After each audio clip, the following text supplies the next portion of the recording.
Hello, everyone. Welcome back to another episode of Vulnerability Time. We are officially here in season 5. It's great to be back. Okay, a couple things before we get started. One, please share this podcast. You never know whose life you're going to save by just sharing the podcast.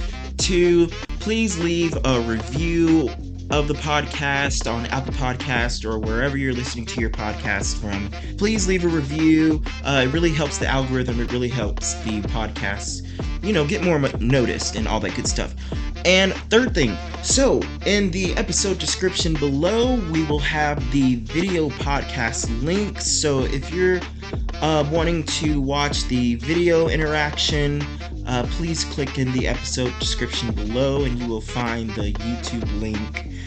And with that being said, let us get started with whatever episode this is going to be, because I don't know what the episode is going to be right now, because this is a pre-recorded intro. Yes. Alrighty, with that being said, welcome to season 5 of Vulnerability Time.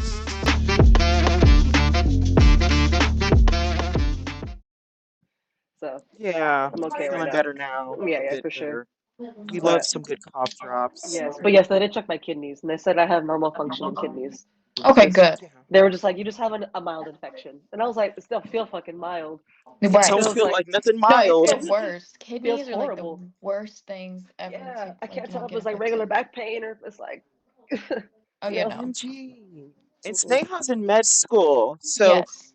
I Oh, nice. definitely Period. trusting when you You're like, said kidneys are no joke. No, they really are. Once your kidneys start, acting out, the rest of your organs are gonna follow real shortly after. So that's why like you Oh. give, like preferences. It's filtering your entire blood, right? yeah, So exactly. any infection there is gonna start spreading everywhere real fast. So Yeah. Oh, come through med school. Period. I had to have at Come least through, known that. right? We just finished the renal module not too long ago. So Oh, really? You're yeah. like I don't even know what that means, but the yes, I know the word renal, module. the kidney shit. Kidney Yeah, systems, yeah. the kidney system. Oh. You guys, I've been recording this a minute and 13 seconds ago just Okay. because it's really funny. I don't know. I just wanted to just start recording, and I don't know. You got it's The like a viewers little just get bloopers. immersed mid-conversation. I love that.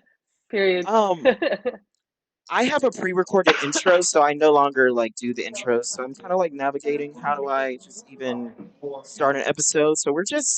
I was just like, I'm just gonna hit record and we're gonna go further. We're gonna go to the Let's go. vulnerability time. It's vulnerability Um, time. oh my gosh. Okay, so first off, before we start the episode, guys, everyone, I need y'all to go ahead and give applause. We have 2 all-stars on this episode. These are Let's one of the go. top people that are requested. We just finished the All-Star season. They were just on the All-Star season, which was last season, season 4. Um, folks, these are some of the top requested guests. Sneha and Julie. Welcome back. Hello. Thank Thanks you for to have me. having us. Yes. Welcome back. Yes. Wow. We love y'all. All the listeners love y'all. They love Thank you, y'all. guys. They made sure y'all were gonna come back for season 4, which was last season. Hell yeah. Thank you. Oh my God. Yeah. Okay. So today we're gonna be talking about um love being possible even when we think it'll never come, or something along those lines. Wow. Damn. Okay. Yes. Wow. Yes. I have to. Yes. Yes. I Oh, before I start, last thing, folks. By the time this episode releases, my book will already be out. It's a interactive Yay. journaling book. So what it does, folks, is um, it has like really thought-provoking journal prompts, right? And you conversate with yourself. You write about it. Have you ever thought about Have you ever seen this relate in your life before? How does this make you feel? Does this make sense? Do you agree with it or not? Is this something you need to work on? Things like that. It in the first section, it has how it works, everybody, and in the episode description will be below. It will y'all can go purchase it and stuff like that if y'all like journaling. Oh, I he an don't like author. journaling. He an Oh author. yes, this is the second Right. book, and we Love love it. it. Mm. Yes, and it's super cute, everyone. Don't look at the the gray lining over it because this is just a rough draft copy, so that it's part of the review process.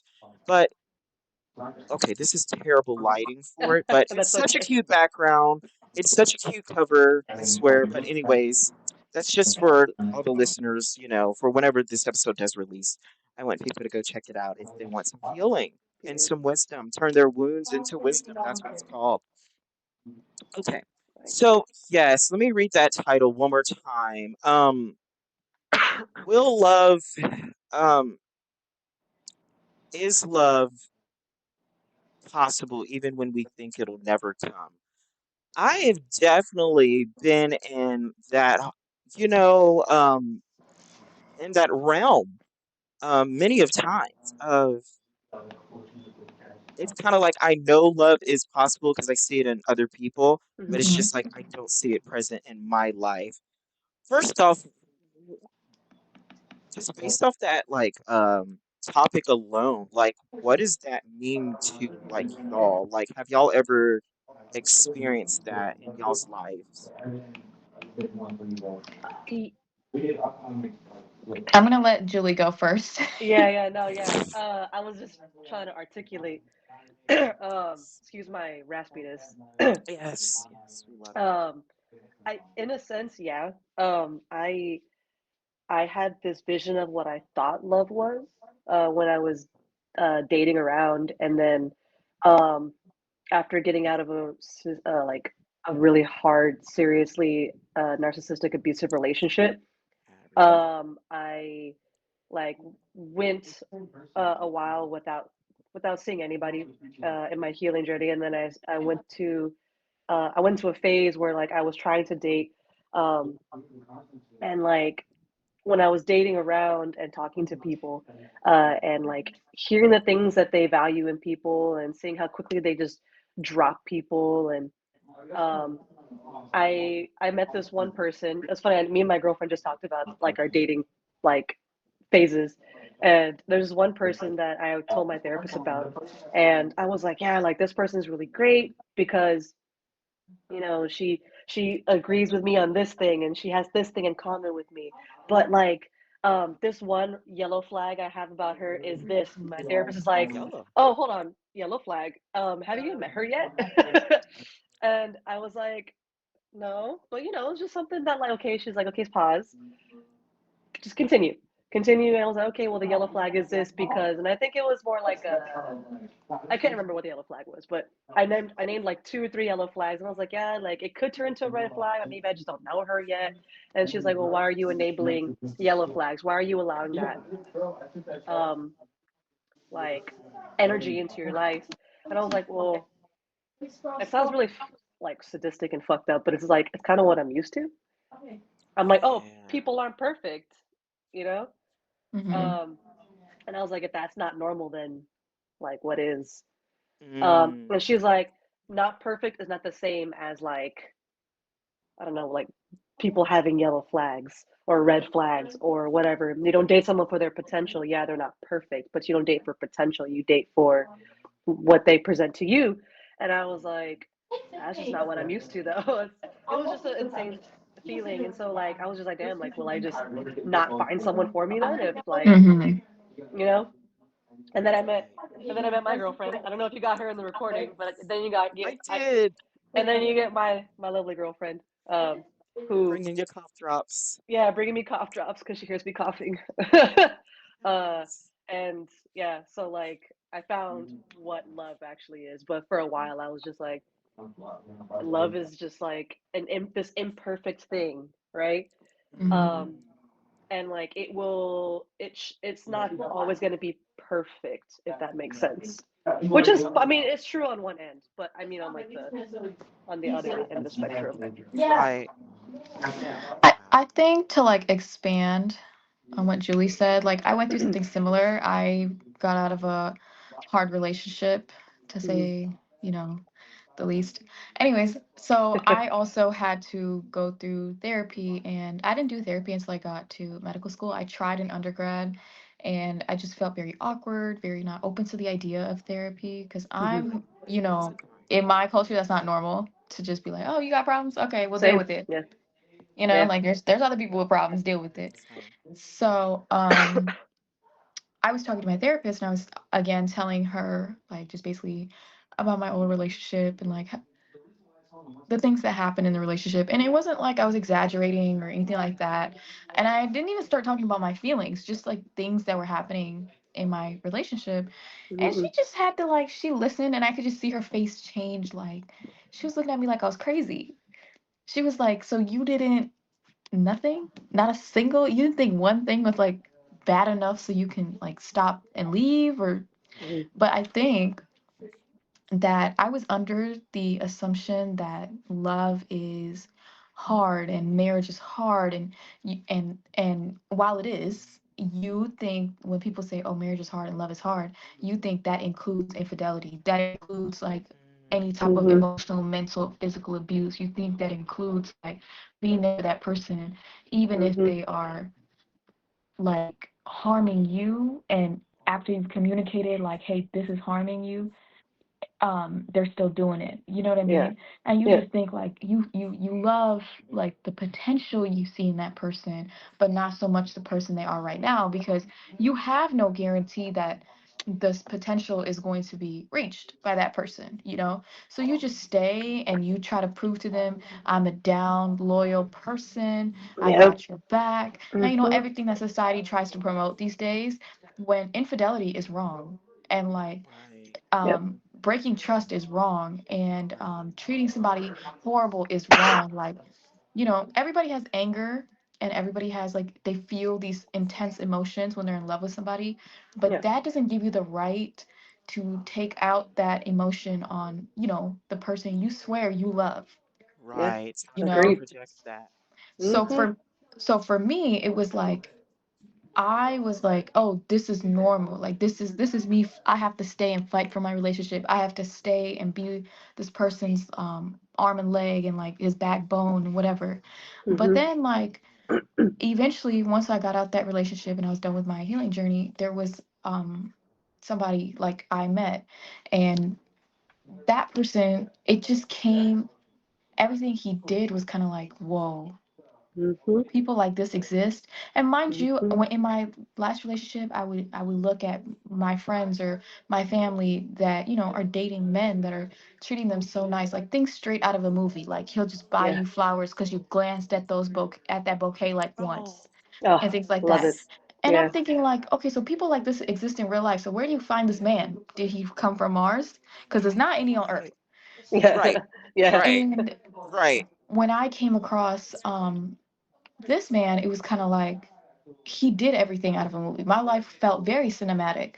My Mhm. love life felt so cinematic that it was like hard to believe. Yeah. So to answer your question, I do think love is possible even when you think it will never come. I think the part that everyone struggles with is patience and Absolutely. recognizing that you don't have to settle at all, regardless of you realizing what you bring to the table or not. 100% You agreed. Right. know? 100% agreed. I think that love comes to you when the universe feels like you're ready for it. Not to say that like people aren't like worthy of love at whatever time of whatever time in their life, right? I don't want people to have this narrative of like, oh well, the universe hasn't given it to me yet, then maybe I don't deserve it. Not at all what I'm saying. It's more of just like a like I believe you should have love for yourself and don't obviously like how Sneha said, like, settle, take care of yourself, invest in yourself, and eventually you'll find someone that will come to you and will be the person of your dreams. As unreachable as it may seem, the person of your dreams exists. It's just, you know, how my therapist tells me is you cultivate a version of you for you and you'll find someone that cultivates a version of themselves for you too. Yeah. And how would you Yeah, know what the person of your dream is if you don't know yourself? Like you don't exactly. know what you like. You don't know who you are. You're in Exactly. these toxic cycles and you're thinking, "Oh, this is what I like and that's what I like." I used to be like, "Oh, I don't like a lovey-dovey relationship." I love that now. Like I Mm-hmm. Right. love that now. Period. That's That's on me. period. And I would have never known that had I never been on my healing journey. And Hmm. I took time to get to know who I am, and then I opened my heart out, and it was like right time. God said, "Here you go. Try this. Right. Experience this."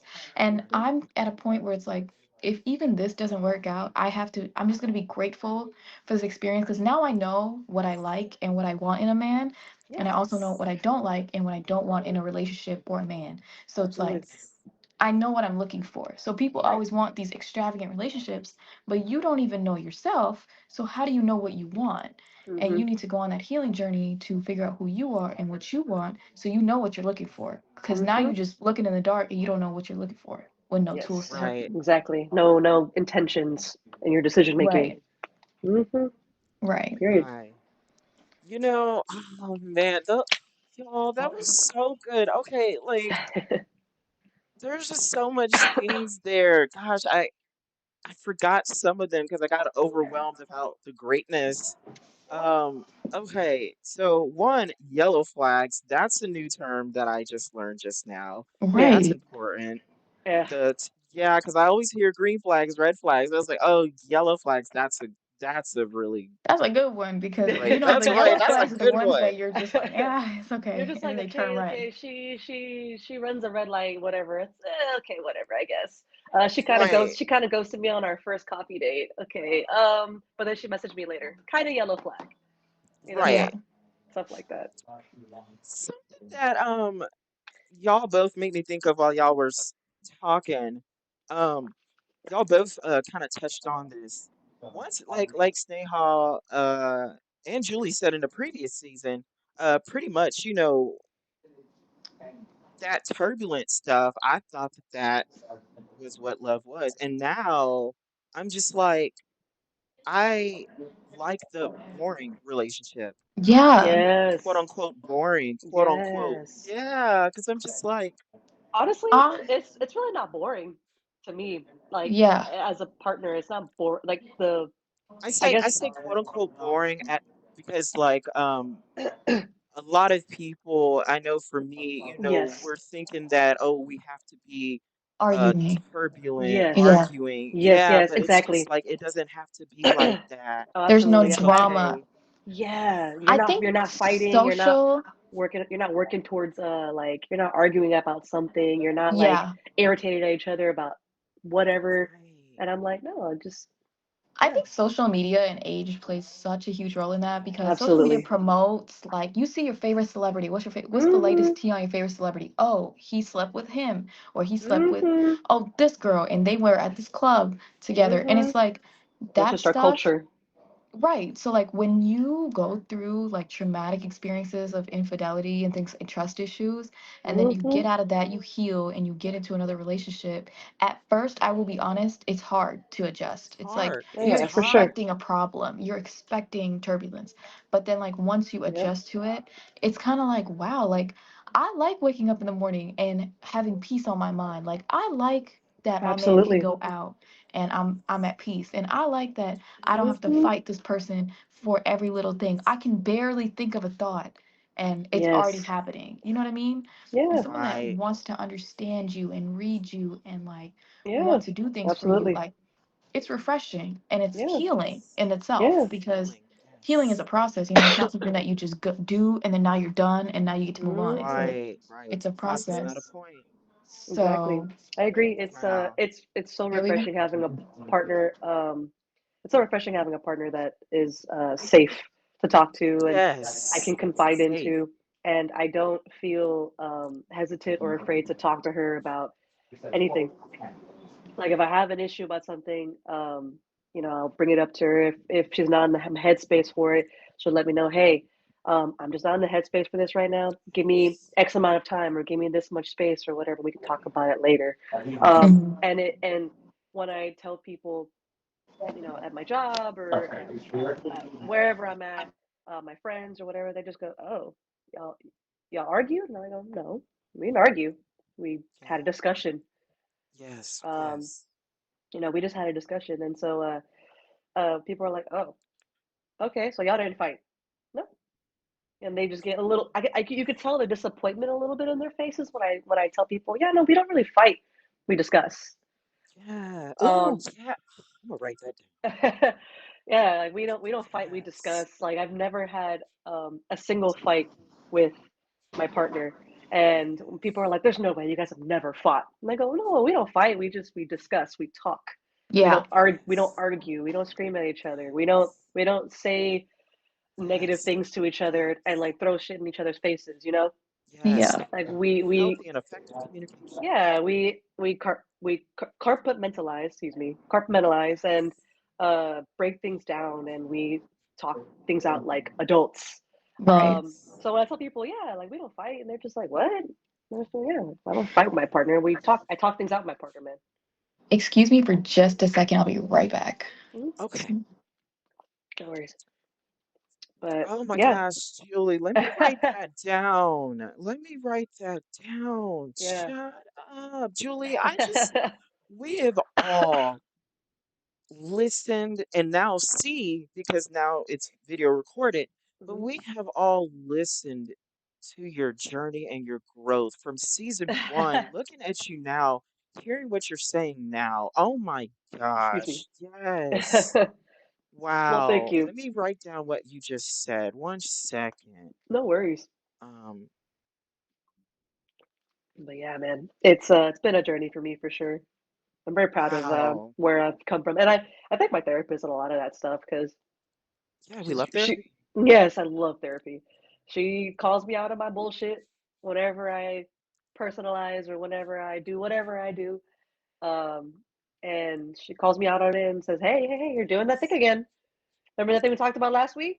The week before Yeah, that? yeah. You're doing it again." And I go, "Oh, my bad, my bad. Let me fix myself real quick." Not fix, but like, you Y'all know. are so cute. Like when I'm having my sad days and then I see y'all post, I see Mhm. her like on your Instagram stories, Mhm. it just makes me smile because it's Oh, like I've heard the from what you've told me, I could hear the the struggle and the trauma from that from the narcissistic relationships and right. so it's kind of like that meme where it's like I think it's Kim Kardashian and Kanye standing up clapping and they were just like when I think okay basically the point of it is when you see your friend who struggled when you see them finally uh get the win. It's Oh, yeah, beautiful. yeah. Something like Yeah. that. You know what I'm talking about, right? Yeah, yeah. Yes. Oh my gosh. Oh, and so something that y'all both make me think of. So when it comes to like relationships in general, just my life in general. See, it got to a point where, and I even put this in the journal prompt, where I sat down with myself and my therapist, and I was saying, I was like, I know how to live in trauma. I know how to survive in trauma. Hell, I even know how to thrive in trauma. Mhm. And I'm like, now it's time to do those things, but in tranquility. Mm-hmm. Yeah. Now it's time to Mhm. thrive in tranquility. You know what I mean? And Mhm. so, um, w- when it comes to relationships, it's like Sneha was saying that adjustment period when you go from unhealthy to healthy. Mhm. It's definitely can be different. It's And difficult then for sure. also, yes, a Mhm. lot of the guys that I used to attract and just fall for, you know, um, when I was early on in my healing era, they sucked at communication. Um, they were very uh, insecure attachment, avoidant attachment. Mhm. Um, I realized, and this is just me spending time with the higher powers, my therapist, myself, Yeah. I was like, these guys that I'm attracting, in a sense, this is how, like me having to fight for their love or to prove Mhm. that I'm Mhm. worthy of love. These are things that I experienced in my childhood of me trying to fight for my parents' love, them Mhm. not being able to communicate. So I was attracting my inner childhood wounds that needed to be healed. Yeah. So, in a way, I am, in a way, I'm very grateful for um those shitty guys because it was just a consistent pattern and I just was like, what? Like literally, it's like I'm not even trying to look for those type of guys, but it just kind of Yeah. happened. And I was just like, you know, these me having to prove myself that I'm worthy, me having to, fight for the love, there being a lack of communication. These are all things that were going on in my childhood, Mhm. from Mhm. the two people who were supposed to teach me love, Mhm. parents, they failed at it, Now I'm not saying everyone's parents purposely failed, but Yeah. mine purposely, intentionally failed. They knew Mhm. what they were doing. Um, but it's just like, so my subconscious, that's all it knew. So that's all it came to that familiar. And so it was hard to break out of that. It was hard to finally learn how to thrive in tranquility. Mhm. It was hard for me to finally learn how to be okay with healthy and safe. Yeah. Mhm. Yes, Yeah. we love that. Yeah.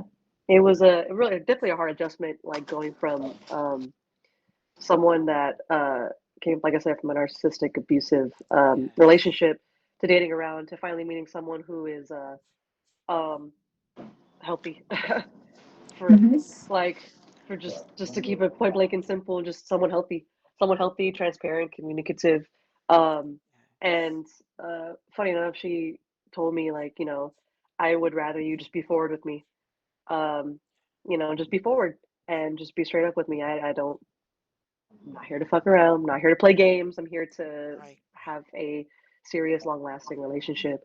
Mhm. And I respected it. I respected that a lot because, like I said, she was communicative and transparent, and like not a lot of people um, are like that right, for sure, right. Yeah, for it's sure. like it's not even to say that the adjustment um is hard because it's not different. I personally never thought it was different. I thought it was like hard. Like it was actually one of the hardest things I've had to do Hmm. Yeah, because you're in, so you went from a hard relationship to this easy, loving, healthy relationship, and your brain is so like trained to like, deal with trauma and Hmm. figure out how to navigate that now Hmm. that you're in this beautiful relationship, or like you're even just meeting this beautiful person, Hmm. your little your brain's like, oh, confused. So any Hmm. little any because at the end of the day, the person that you're in a healthy relationship with is also human, right? Yeah. yes, So like there's only so many factors that person can control. Right. Maybe accidentally, without knowing, they trigger something for you, and it Absolutely. wasn't yes, intentional. It Absolutely. was just an accident. And like while your sane mind is saying it's an accident, your heart and your other mind is like trauma, trauma, like this has happened to you Hmm. before. yes, This is the same pattern. Hmm. It's the same pattern. And The it's body like keeps the score. yeah, The body yes. keeps Have the you read score. that book? I'm reading it right now. Actually, it's in Shut my up. bookshelf. Same and book.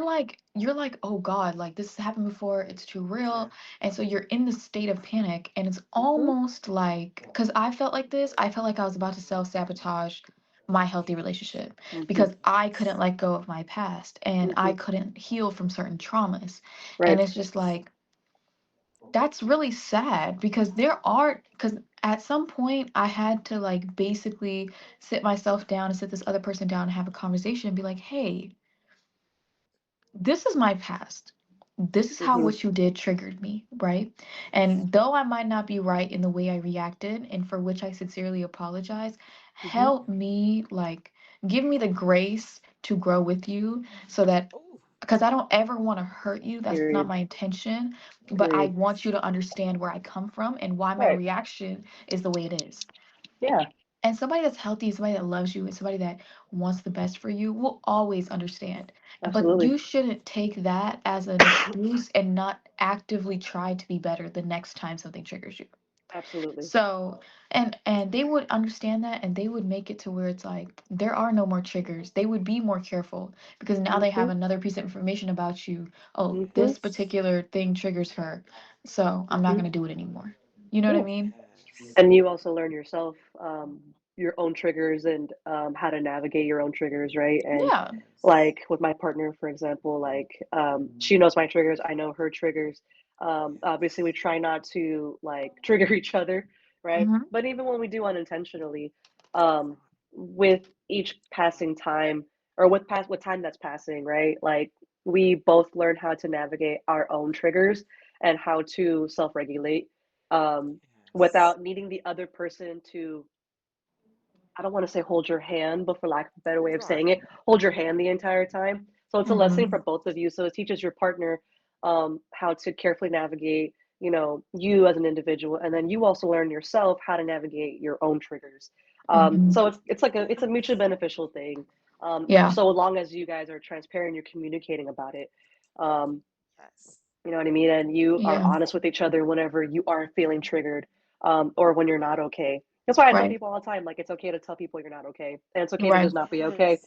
And Right. people look at me crazy when I say that because they expect you to be a happy-go-lucky, jolly person all the time. Right. Um, I've had my boss tell me like, "Nah, you don't want to be no negative Nancy. You want to be a like who wants that? You want someone that's gonna be happy all the time." I go, that's the exact opposite. That's not realistic. Ugh, we're just Yeah. gaslighting ourselves at that point. Mm-hmm. Yeah. See, a whole thing that y'all both touched on is the power of communication. Mm-hmm. The power of communication. Yeah. Like they're able to, like Sneha was saying, like you were saying, Julie, like, y'all are able to communicate. That's how y'all are able to help just navigate, talk about each Yeah. other's triggers, and things like that. Yes, we love that. Mm-hmm. We love a theme of communication. Yeah, no, it's Mhm. it's it's it's very enlightening. And then when I have like friends come and like talk to me about their dating issues or like quirks and things like that with people that they're seeing, they just go, yeah, like I don't like this chick because or I don't like this female, some of my guy friends. Like I don't like this female because she does this or this and she wants me to pay for the date. She wants me to do this. And I go, well, so do you agree with societal norms that or societal expectations that the guy should pay? And he goes, well, no, but I also feel like I'm the man, so I have to. And I'm like, okay, so I don't understand. And then when I tell them, on the flip side of things on my end with my partner, they just go, oh, it's just because you're a lesbian. You guys are different. You guys are different, and I go, the expectations are still the same in a relationship. You want someone that's an equal with Exactly. you. You want someone that's equal with you, not someone that like one person is only job is to do this and one person's only other job is to do that. Right. So I don't know. It's interesting hearing the dating game nowadays, um, Yes, and yes. societal Yeah. expectations on the dating game. Yeah. Yeah, it kind of concerns me Hmm. sometimes. It kind of concerns me. Hmm. I will say Yeah. this. This has been a fantabulous, fabulous episode. Does anyone have anything to add before I close it out? Yeah. Feel free to have me back and talk more. Oh, Right. yeah, y'all are both, yes. When season six Excuse me. starts, oh yeah, I will definitely be reaching out. Um, Series regulars. So this has been such a phenomenally just packed episode. Thankfully, I no longer have to stress on having a title. I let AI do the title for me. Love it. Yes, we Don't we love love that. AI? Go We love AI. AI. We love AI. Oh my God. Also, Sneha, after this, I gotta ask you something. Yes. Um, but oh my God. So I am going to create a pre-recorded outro. So I'm just gonna go ahead and end this episode. Thank you guys for coming. Oh my Thank you for gosh, two having us. I all appreciate stars it. on the same episode. No, thank Yes. you for having Yeah, us for real. because it definitely makes me feel like, oh wow, people want to hear what I gotta say. Yeah, I Thank know, man. Me Yes. too. I feel so like my heart feels warm because I'm like, wow, people like they. I've had people like message me on Instagram and stuff like that, saying, "Hey, like I watched your episode and it really touched me and whatnot." I'm like, "Oh, thanks, That is man." so And it feels beautiful. nice knowing someone like other people like feel what I feel. You know what I mean? Yeah, And then Yes. they learn from the things that I say. It's very touching. It makes me feel warm on the yeah, inside. Excuse me. same. Y'all are phenomenal. Thank you. You too, I will man. see y'all next episode, everyone, for whatever we'll be talking about. Bye. Hello, everyone. Before we end the video, I would love to announce, and I am proud to announce that my second book is available now on Amazon. It is called Wounds into Wisdom: Self-Awareness Interactive Journal Notebook with Prompts. If you love learning about yourself, if you want to go into more self-awareness, if you want to talk to your inner child, if you want to just talk to yourself and you know uh find out new things, this journal notebook with prompts is for you. It is interactive. It has spaces where you can doodle or draw anything that symbolizes the prompt. um you are able to interact and conversate with these prompts in the journal notebook. And it also has space at the end for you to just journal if you would like to just journal. But yes, these prompts in the book are very wise and thought provoking. Um, it will make you think, I have never thought about that before. I did not recognize that in my life until now. These will blow your mind. These will drop your jaw in a good way. In a good way. But yes, the link to purchase the book is on Amazon. The link will be in the episode description below. Also, thank y'all so much for making it to the end of this episode. I challenge you to send this podcast to at least one person. You never know whose life you are going to save by sending this podcast, because they might send it to someone else who really needed to hear it, and that person's life will be saved. Because remember, the point of this podcast, um, in general, vulnerability time, is what if someone's on their way home to end their lives, but because they listened to a special guest or to me, because they listened, they decide to live, even if it's just a little bit longer. This is a life-saving podcast, folks. And yeah, thank y'all so much. And I will see y'all next time for whatever episode that will be, because this is a pre-recorded outro. Already love y'all tons. Stay amazing. I'm proud of you for still breathing on this earth.